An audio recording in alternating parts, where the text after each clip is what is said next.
చంద్రబాబు నాయుడు కొన్ని కోట్లు ఖర్చు పెట్టి ఆంధ్రప్రదేశ్కి పెట్టుబడులు తీసుకుని వద్దామని చెప్పేసి వాళ్ళ కొడుకు లోకేష్తో కలిసి దావోస్ వెళ్ళాడు.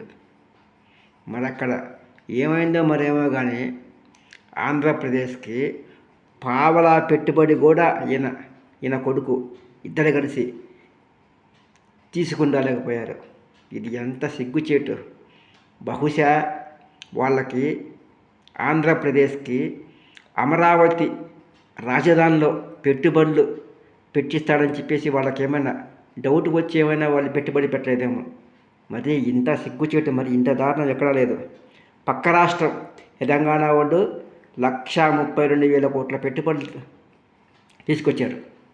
మహారాష్ట్ర వాళ్ళు 15,67,000 కోట్ల MOIలు తీసుకొని వచ్చారు. మరి ఆంధ్రప్రదేశ్కి ఏమి దౌర్భాగ్యం పట్టింది? ఈ దౌర్భాగ్యపు ముఖ్యమంత్రి చేసే దౌర్భాగ్య పని కాకపోతే సిగ్గుండాలి కొంచెం, కాకపోతే కొంచెమైనా.